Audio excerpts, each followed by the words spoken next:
안녕하십니까. 청주 이주영 법무사입니다. 오늘은 개인회생 신청 시 채무자의 임차 보증금 처리 방법에 대해서 알아보겠습니다. 개인회생을 진행하다 보면 채무자의 소득으로 생계비를 공제한 나머지 금액, 이를 통해서 변제액을 정하게 되는데요. 재산이 있는 경우에는 청산가치를 산정하고 그 이상 금액으로 변제를 하게 됩니다. 이를 산정함에 있어서 가장 문제가 되는 것 중에 하나가 임차보증금입니다.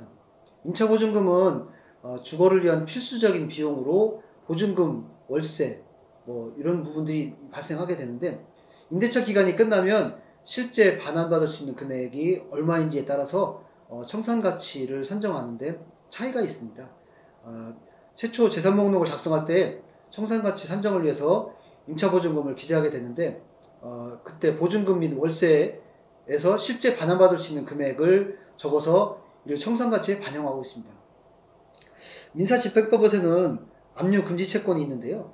그 중에 임차보증금이 있습니다. 임차보증금 중에 주택임대차보호법 시행령에 의해서 우선 변제를 받을 수 있는 금액은 압류가 금지되어 있습니다. 시행령에 따르면 서울의 경우에는 보증금이 1억 1천만 원일 경우에는 3,700만 원, 수도권 정비계획법에 따라서 과밀 억제 권역, 서울시를 제외하겠죠. 세종, 특별시, 용인시, 화성시의 경우에는 보증금 1억 3천만 원인 경우에는 4천만 원에, 또는 광역시, 안산, 김포, 광주, 파주의 경우에는 보증금이 6천만 원 한도일 경우에는 2천만 원, 그 밖의 지역은 보증금이 5천만 원일 경우에 1,700만 원에 대해서는 압류금지 채권으로 규정되어 있습니다. 이 압류금지 채권이라는 것은 충북의 경우에는 1,700만 원이 압류금지 채권인데요. 이 압류금지 채권은 개인회생 재단에 속하지 않습니다. 따라서 주택임대차 보증금 중에 소액 우선변제 금액 대상은 면제재산에 해당하는 것입니다.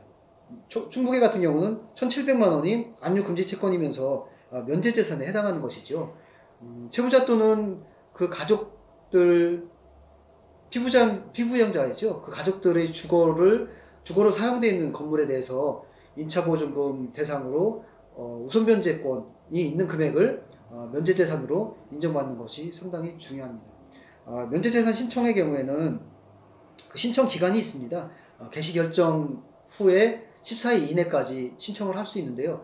임대차 보증금은 우선변제를 받을 수 있는 것이고 압류금지채권에도 해당됩니다. 따라서 임대차 보증금 금액에 대해서 면제재산으로 처리하고 이를 재산 목록에 반영되지 않도록 하여야만 청산가치를 낮출 수 있고, 따라서 그것이 채무자의 이익으로 환산될 수 있는 것입니다. 따라서 개인회생 신청 시 채무자의 임차보증금을 어떻게 처리하느냐가 채무자의 변제 금액을 정하는 데 아주 중요한 지표가 되겠습니다. 이상으로 개인회생 신청할 경우에 채무자의 임차보증금 처리에 대해서 알아보았습니다. 감사합니다.